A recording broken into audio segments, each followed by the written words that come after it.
Di sebuah desa kecil yang tersembunyi di pelosok Jawa Tengah, berdiri sebuah warung soto sederhana bernama Warung Soto Mbak Jum. Warung ini mungkin terlihat biasa saja dari luar, hanya terdiri dari dinding bambu yang mulai menghitam oleh asap dapur, meja kayu dengan beberapa bangku yang usianya tampak lebih tua dari pemiliknya, dan atap seng yang berlubang di beberapa bagian. Namun, warung ini punya daya tarik yang tak biasa. Setiap harinya, orang-orang dari berbagai tempat rela datang berbondong-bondong, bahkan di tengah malam, hanya untuk mencicipi semangkuk soto yang katanya berbeda. Orang-orang tak pernah peduli pada tampilan warung yang tampak lusuh, sebab cita rasa sotonya dianggap tiada duanya. Tapi ada sesuatu yang lebih misterius daripada kelezatan soto itu sendiri. Warung itu selalu penuh, terlepas dari waktu, cuaca, atau hari.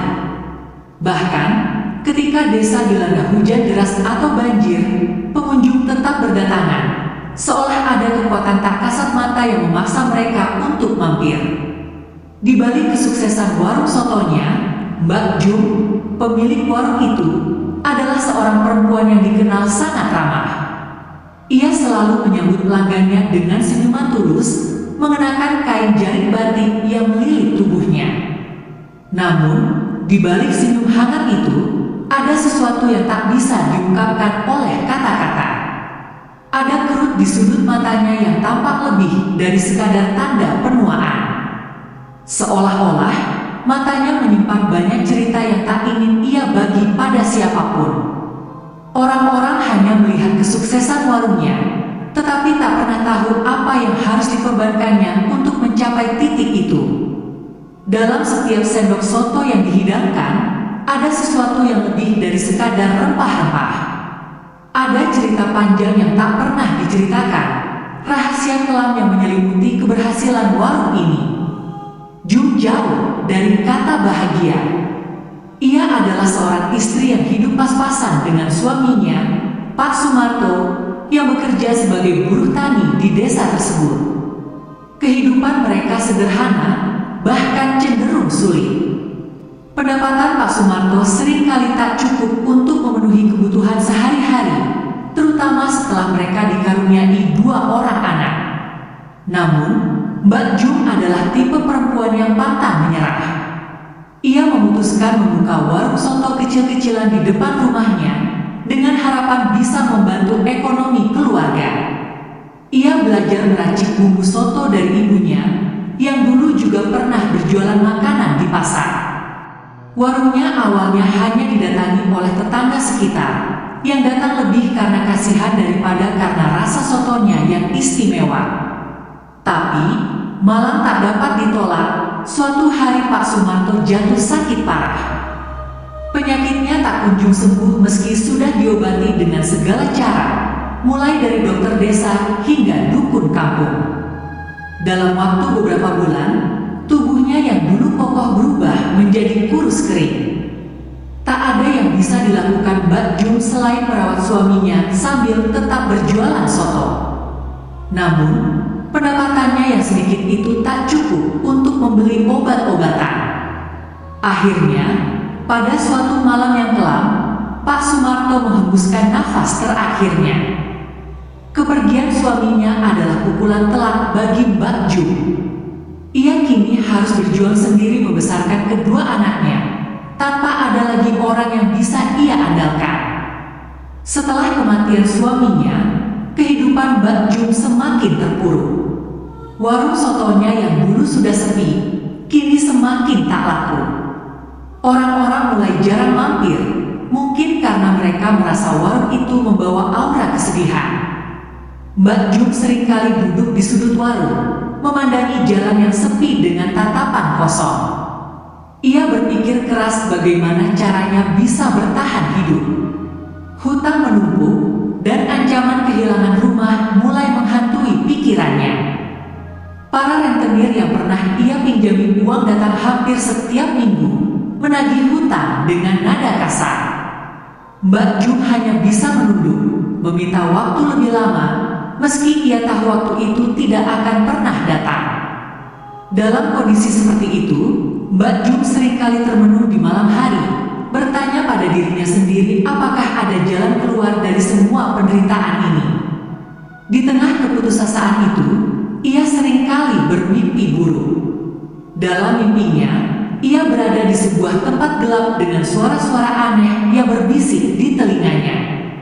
Suara itu menawarkan sesuatu yang tak jelas, sesuatu yang menjanjikan kekayaan dan kemudahan, tetapi dengan nada yang membuat bulu kuduk berdiri.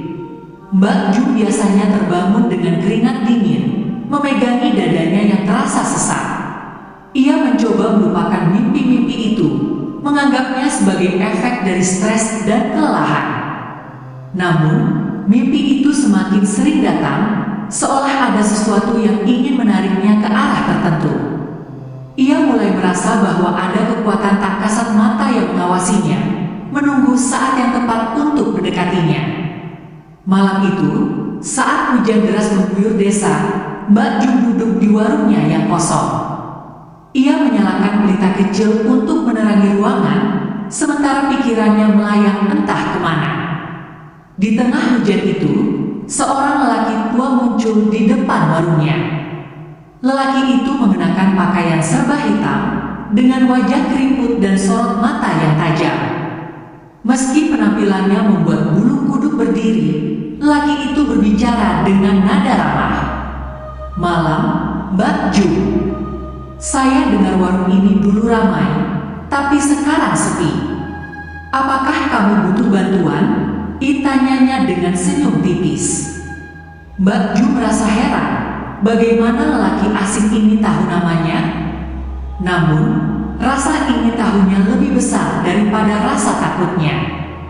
Ia mempersilahkan lelaki itu masuk dan memberinya secangkir teh hangat.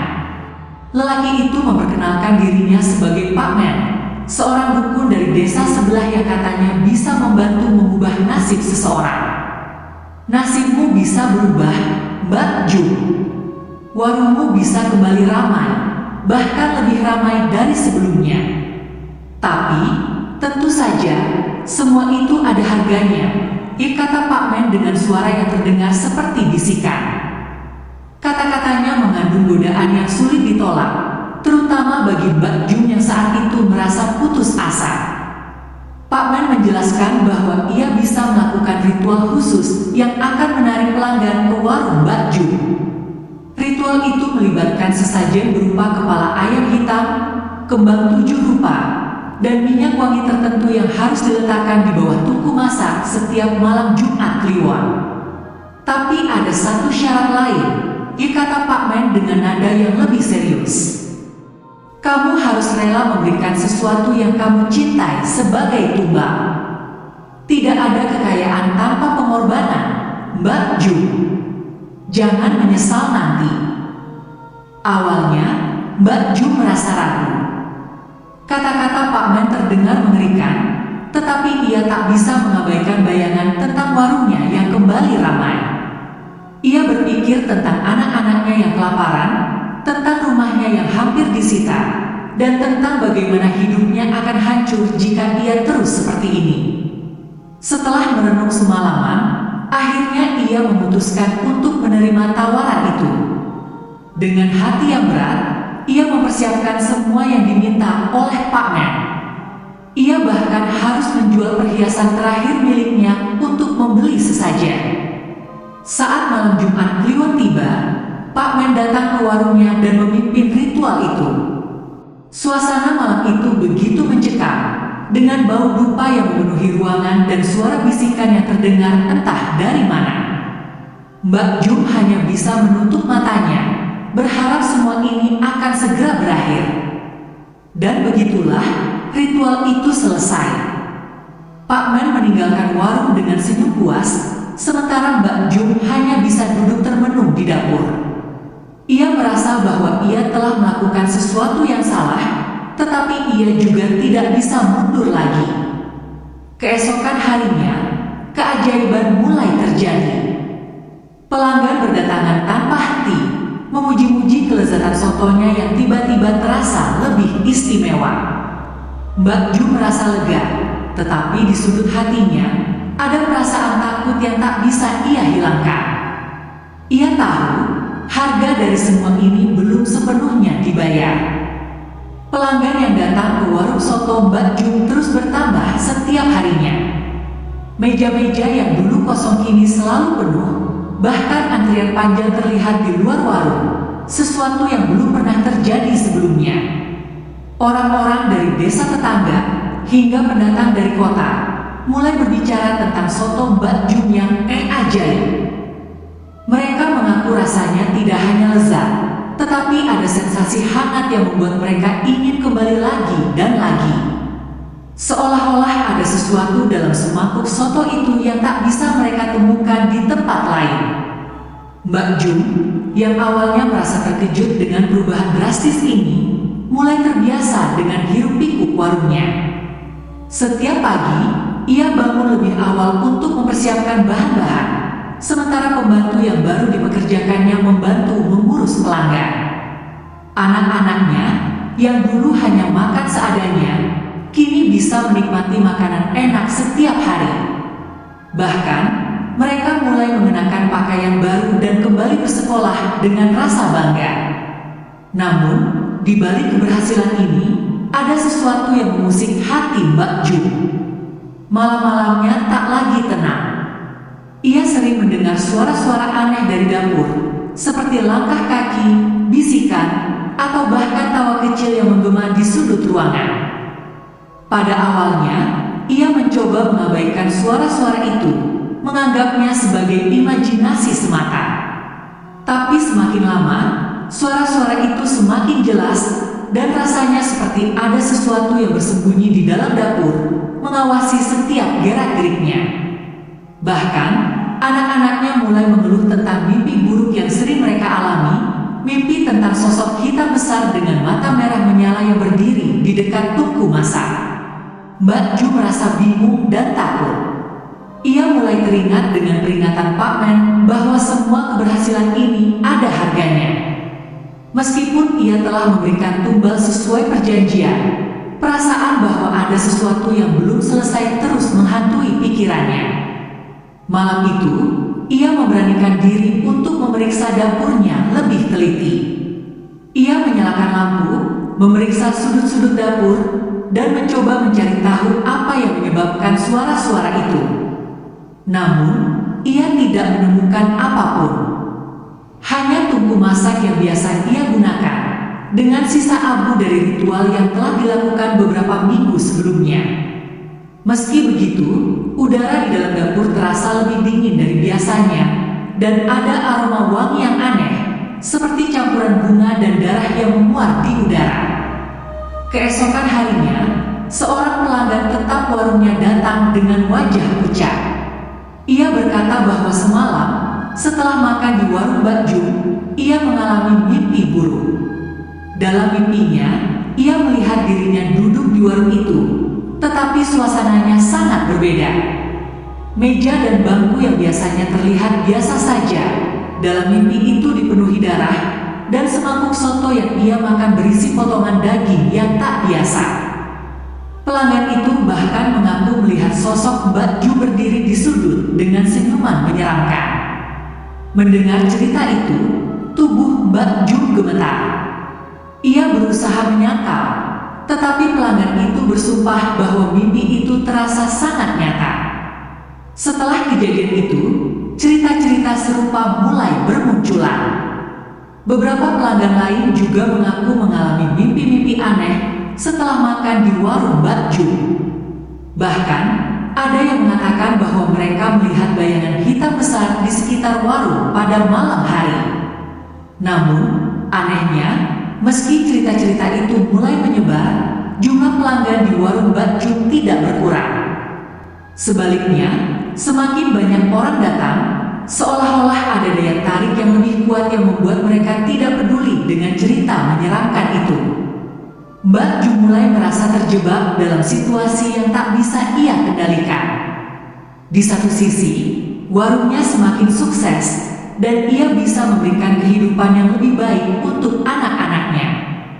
Tapi di sisi lain, ia mulai merasakan bahwa ada sesuatu yang salah. Ia merasa seperti menjadi tawanan dari kekuatan yang tak terlihat. Setiap malam, ia memikirkan bagaimana caranya untuk mengakhiri semua ini. Tapi, ia tahu, jalan keluar mungkin tidak semudah itu. Ia ingat kata-kata Pak Men bahwa ritual ini adalah sebuah ikatan yang tidak bisa diputus begitu saja. Jika ia mencoba melanggar perjanjian, konsekuensinya bisa jauh lebih buruk daripada yang ia bayangkan. Pada suatu malam Jumat Kliwon berikutnya, Mbak Ju memutuskan untuk menemui Pak Men lagi. Ia merasa bahwa ia harus mendapatkan jawaban atas semua keanehan yang terjadi. Ia pergi ke desa tempat Pak Men tinggal, mengikuti petunjuk yang diberikan sebelumnya. Desa itu tampak seperti desa biasa pada siang hari, tetapi ketika malam tiba, suasananya berubah drastis. Jalanan yang gelap, dengan pepohonan yang menjulang tinggi, membuat perjalanan Mbak Ju terasa mencekam. Ia akhirnya sampai di sebuah rumah tua yang tampak kumuh, dengan cahaya redup dari lilin yang menyala di dalamnya. Pak Men menyambutnya dengan senyuman yang sama seperti saat mereka pertama kali bertemu. Tetapi kali ini ada sesuatu dalam tatapan matanya yang membuat Mbak Ju merasa tidak nyaman. Mbak Ju menceritakan semua yang ia alami, mulai dari suara-suara aneh di dapur hingga mimpi buruk yang dialami pelanggannya. Pak Men hanya mendengarkan tanpa memberikan ekspresi yang jelas. Setelah Mbak Ju selesai bercerita, Pak Men menghela napas panjang. Aku sudah bilang, setiap kesuksesan ada harganya. Tapi jika kamu ingin mengakhiri semua ini, ada satu cara. Tapi risikonya, kamu bisa kehilangan segalanya, bahkan nyawamu, kata Pak Men dengan nada serius. Mendengar peringatan itu, hati Mbak Ju semakin diliputi ketakutan. Tapi ia tahu, ia tidak bisa terus hidup seperti ini. Ia bertanya pada Pak Men tentang apa yang harus dilakukan untuk menghentikan semua ini. Pak Men menjelaskan bahwa untuk memutuskan ikatan dengan kekuatan gaib yang telah membantunya, Mbak Ju harus melakukan ritual penolakan. Ritual itu jauh lebih berbahaya daripada ritual sebelumnya, karena melibatkan konfrontasi langsung dengan entitas yang telah ia panggil. Jika kamu gagal, mereka tidak hanya akan mengambil kekayaanmu, tapi juga anak-anakmu, kata Pak Men dengan nada yang menggetarkan hati. Pak Men memberikan petunjuk detail tentang apa yang harus dilakukan. Mbak Ju harus melaksanakan ritual itu di dapurnya sendiri, tepat pada tengah malam. Ia harus menyiapkan sesajen yang sama seperti sebelumnya, tetapi kali ini dengan tambahan bunga bangkai dan darahnya sendiri. Kamu harus menunjukkan bahwa kamu siap mengorbankan dirimu untuk menyelamatkan keluargamu, tambah Pak Men. Mbak Ju merasa ngeri, tetapi ia tahu bahwa ia tidak punya pilihan lain. Dengan hati yang berat, ia pulang ke rumah, membawa semua bahan yang diperlukan untuk ritual tersebut. Dalam perjalanan pulang, ia merasa ada sesuatu yang mengikutinya di sepanjang jalan, sebuah bayangan gelap yang tak pernah jauh dari pandangannya. Malam itu, Mbak Ju memulai ritual yang diarahkan oleh Pak Men dengan tangan gemetar. Ia memastikan anak-anaknya sudah tertidur lelap di kamar. Dengan hati yang dipenuhi kecemasan, ia menyiapkan semua bahan di dapur, bunga bangkai yang aromanya menusuk hidung, sesajen kepala ayam hitam, dan mangkuk kecil berisi darahnya sendiri yang ia ambil dengan menyayat sedikit jari tangannya. Api kecil menyala di bawah tungku, memberikan suasana remang yang membuat bayangannya terlihat seperti menari di dinding. Ia menatap bahan-bahan tersebut sambil berdoa dalam hati, berharap apa yang ia lakukan bisa mengembalikan hidupnya menjadi normal. Ketika lonceng jam di ruang tengah berbunyi menandakan pukul 12 malam, Mbak Ju mulai melantunkan mantra yang diberikan oleh Pak Men. Suaranya gemetar, tapi ia terus melanjutkan hingga semua kata-kata dalam bahasa Jawa kuno itu keluar dari bibirnya. Perlahan, angin dingin mulai berhembus di dalam dapur, meski semua jendela dan pintu tertutup rapat. Lampu dapur berkelap-kelip dan suara-suara aneh mulai terdengar, seperti langkah kaki kecil yang bergerak di sekitar dapur.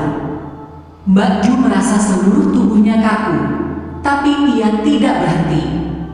Ia tahu, jika ia mundur sekarang, semua akan berakhir jauh lebih buruk. Tiba-tiba, sebuah suara berat menggema di ruangan itu. "Kenapa kau memanggilku lagi?" Suara itu bertanya dengan nada penuh amarah. Mbak Ju mengangkat kepalanya, dan ia melihat bayangan besar muncul di sudut dapur, tempat tungku masak berada. Bayangan itu perlahan membentuk sosok yang menyerupai manusia, tapi tubuhnya jauh lebih besar, dengan kulit hitam legam dan mata merah menyala seperti bara api. Sosok itu tampak tidak senang dipanggil kembali. Mbak Ju berusaha mengumpulkan keberaniannya. Dengan suara gemetar, ia berkata, Aku ingin mengakhiri perjanjian ini. Aku tidak sanggup lagi." Sosok itu tertawa terbahak-bahak, suaranya mengguncang dinding dapur. "Kau pikir kau bisa pergi begitu saja? Kau telah menerima kekayaanku, kau telah menikmati hasilnya. Tapi kau ingin melarikan diri tanpa membayar harga sepenuhnya?" Mbak Ju merasakan dingin yang luar biasa, seolah-olah darahnya berhenti mengalir. Tapi ia tetap berusaha kuat. "Ambillah semuanya, aku tidak peduli. Aku hanya ingin keluargaku selamat," katanya dengan air mata yang mengalir deras di pipinya. Sosok itu mendekatinya, membuat udara di sekitarnya semakin berat. "Jika itu maumu, maka kau harus membuktikan bahwa kau siap kehilangan segalanya," katanya sambil menunjuk mangkuk berisi darah Mbak Ju. Entitas itu kemudian memberikan perintah terakhir. Mbak Ju harus menumpahkan darah dari mangkuk itu ke api tungku. Darah itu adalah pengorbananmu, simbol bahwa kau siap menyerahkan apa yang kau miliki. Tapi ingat, aku tidak menjamin semua akan berakhir damai, kata sosok itu sambil menyeringai. Dengan tangan gemetar, Mbak Ju mengangkat mangkuk tersebut. Saat ia mendekati tungku, suara-suara lain mulai muncul di sekitarnya, seperti tangisan bayi, teriakan, dan tawa yang menggema. Suara-suara itu membuatnya hampir kehilangan kendali, tapi ia memejamkan mata dan menumpahkan darah tersebut ke api. Seketika, api tungku membesar dengan warna merah menyala, seolah-olah dapur itu berubah menjadi kobaran neraka. Sosok itu tertawa keras sekali lagi, lalu perlahan-lahan menghilang ke dalam asap yang keluar dari tungku. Namun, sebelum benar-benar menghilang, ia berbisik di telinga Mbak Ju, "Ini belum selesai. Aku akan kembali untuk mengambil apa yang menjadi milikku."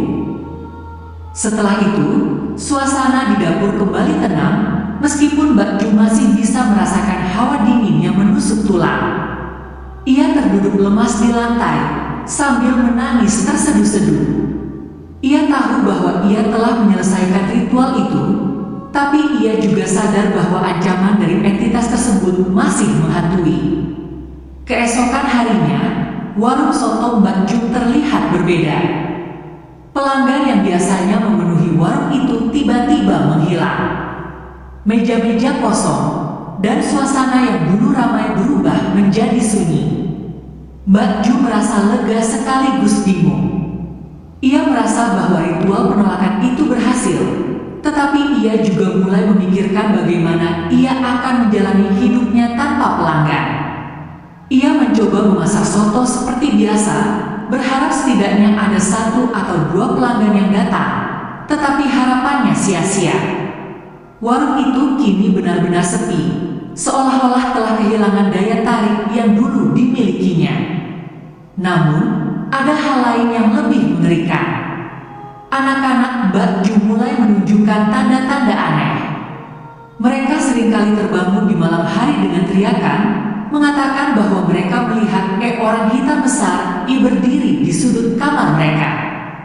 Salah satu anaknya bahkan mengalami demam tinggi tanpa sebab yang jelas.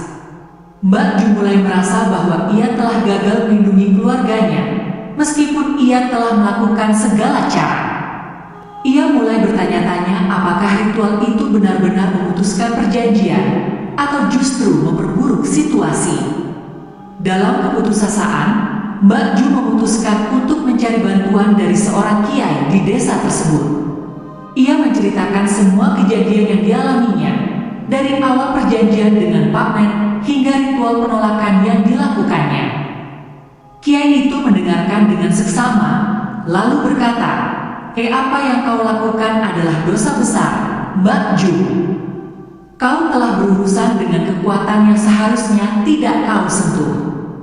Namun, masih ada harapan jika kau benar-benar bertaubat dan meminta perlindungan dari Allah.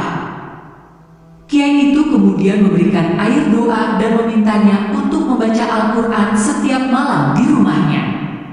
Ia juga menyarankan agar Mbak Ju membongkar tungku masak yang telah menjadi tempat ritual dan menggantinya dengan yang baru.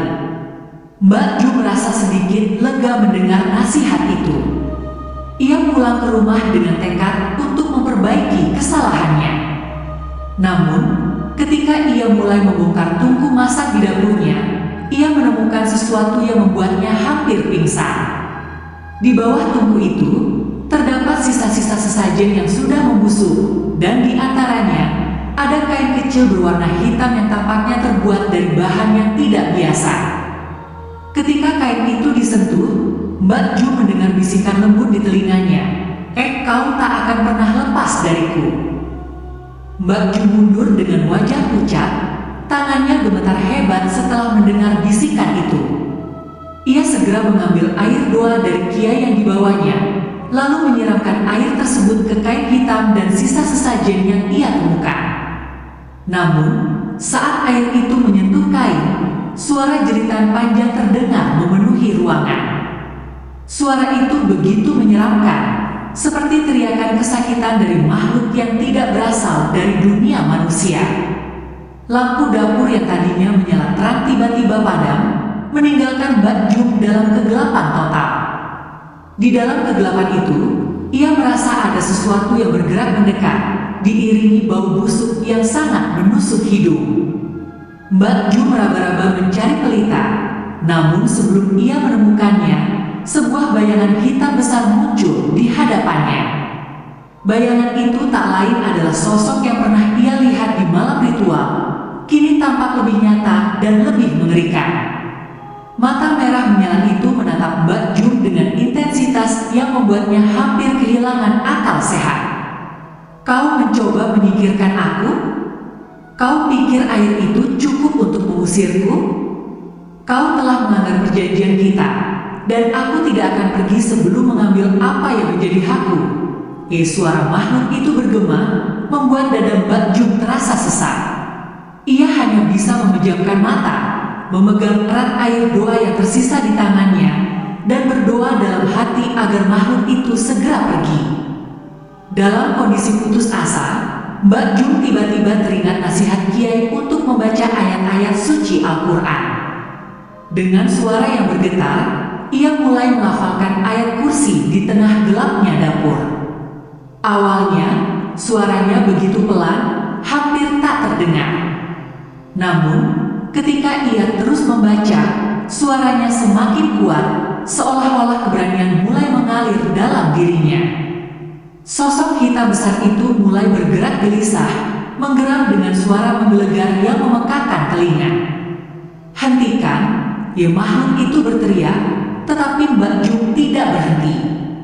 Ia terus membaca, meskipun tubuhnya gemetar hebat. Perlahan, bayangan besar itu tampak memudar, dan suara-suara mengerikan di sekitar dapur mulai mereda. Ketika akhirnya bayangan itu benar-benar lenyap, Mbak Ju terduduk lemas di lantai.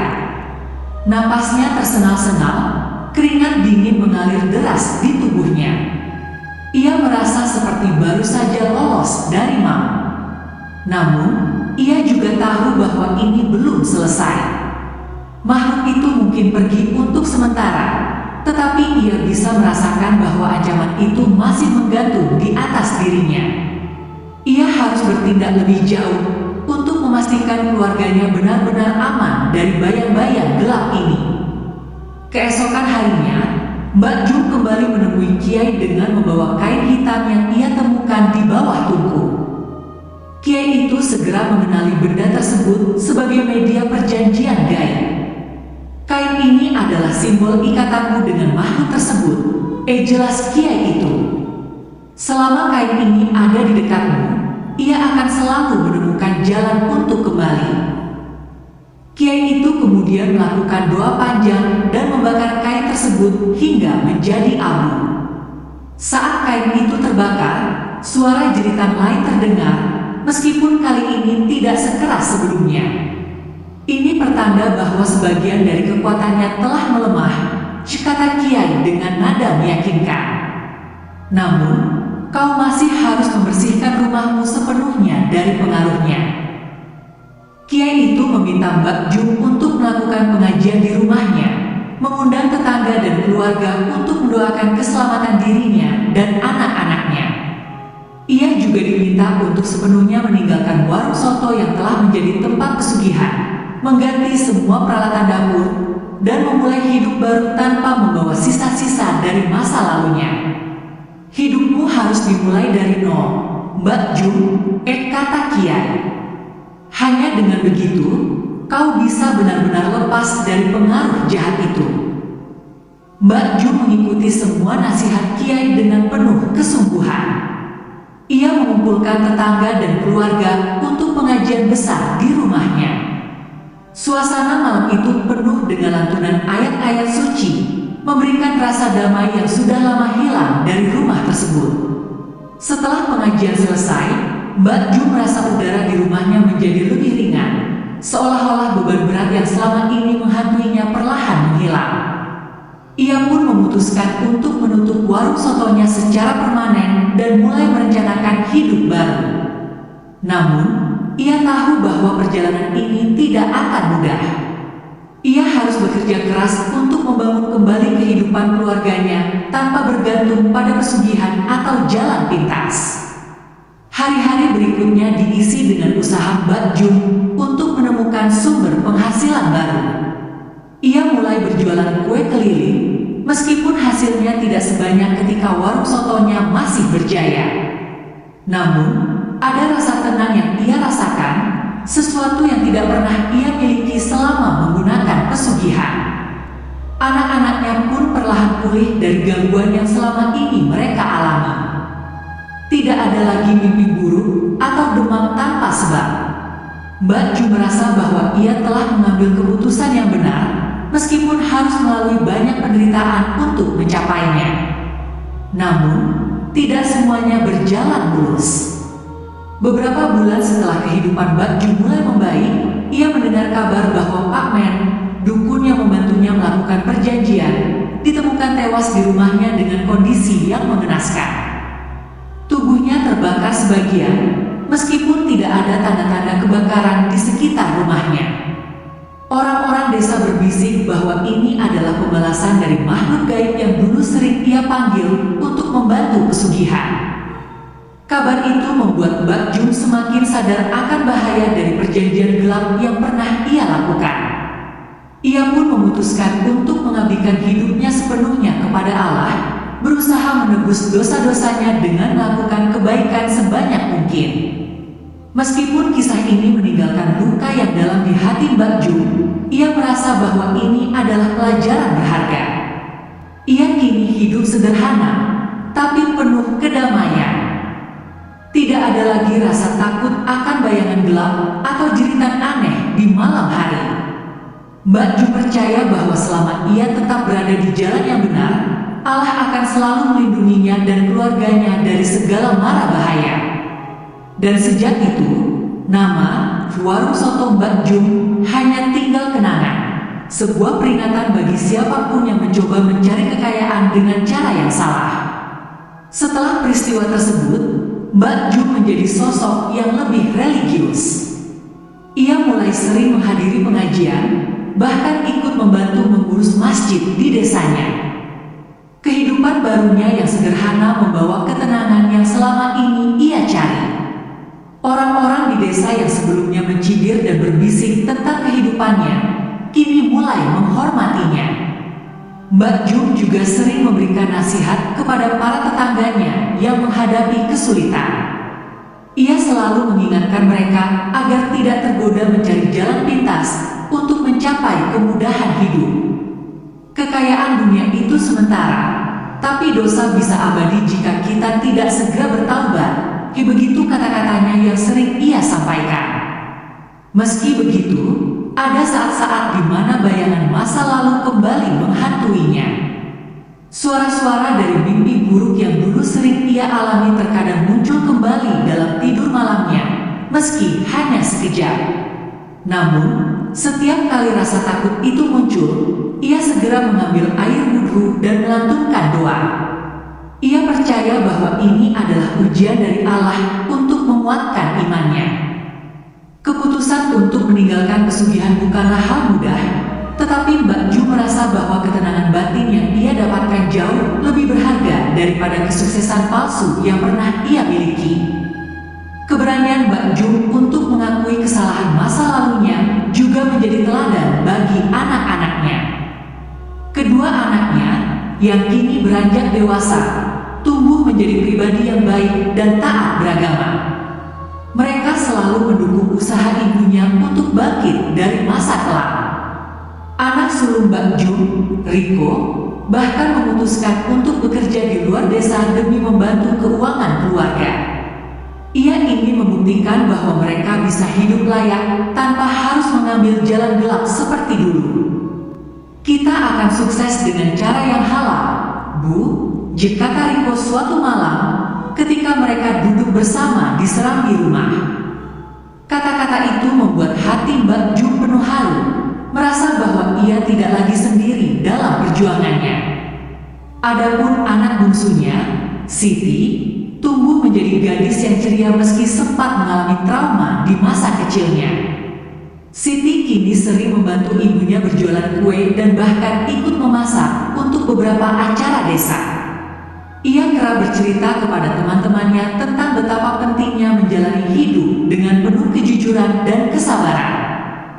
Kehidupan mereka mungkin masih sederhana, tetapi kebahagiaan yang mereka rasakan kini jauh lebih nyata dan tulus. Desa yang menjadi saksi perjalanan hidup Mbak Jum pun tampak berubah. Orang-orang yang dulu hanya tertarik pada hasil, kini mulai memikirkan proses.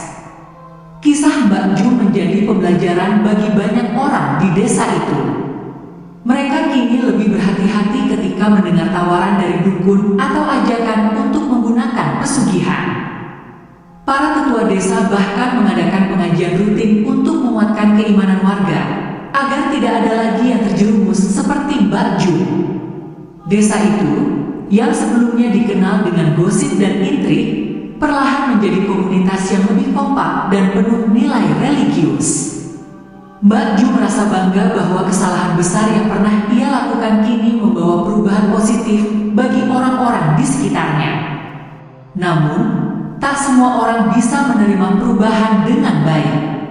Masih ada beberapa orang yang memilih jalan pintas, berharap mendapatkan kemakmuran dengan cara instan. Setiap kali Mbak Jum mendengar cerita seperti itu, ia selalu tergerak untuk berbicara kepada mereka. Saya pernah berada di jalan itu, katanya kepada seorang pemuda yang tergoda menggunakan pesugihan. Tapi percayalah, harga yang harus dibayar jauh lebih mahal daripada yang kau bayangkan. Beberapa orang mendengarkan, tetapi yang lain hanya mengabaikan.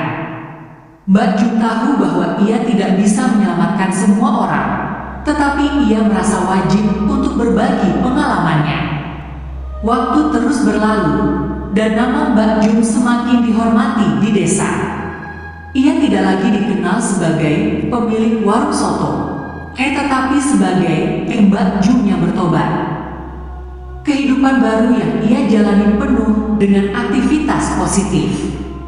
Ia bahkan mulai mengajarkan keterampilan memasak kepada para ibu rumah tangga di desanya, membagikan resep-resep sederhana yang ia miliki. Namun, satu hal yang ia simpan rapat-rapat adalah resep soto yang dulu menjadi pusat perjanjian gaibnya. Bagi Mbak Jum, itu adalah simbol dari masa lalu yang harus ia tinggalkan sepenuhnya. Ia tidak ingin siapapun mencoba membuat soto itu lagi atau tergoda untuk mengulangi kesalahan yang sama. Meski demikian, ada saat-saat di mana Mbak Jum merenung sendirian, memikirkan semua yang telah ia lalui. Ia sadar bahwa hidupnya kini adalah hasil dari pilihan-pilihan sulit yang pernah ia ambil.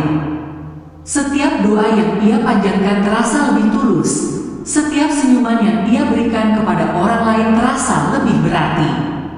Mbak Jum tidak lagi merasa bahwa ia harus membuktikan apa-apa kepada dunia. Baginya, yang terpenting adalah hidup dalam ridha Allah dan memastikan anak-anaknya tidak pernah mengulang jejak kelam yang pernah ia tempuh. Pada suatu pagi yang cerah, Mbak Jum duduk di serambi rumahnya, menatap matahari yang perlahan naik di balik bukit.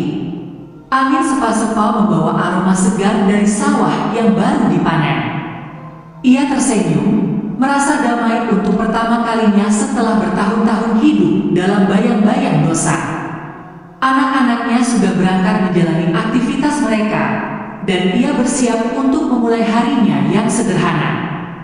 Kini, ia menjalani hidup tanpa ambisi besar, hanya dengan rasa syukur yang mendalam atas apa yang masih ia miliki.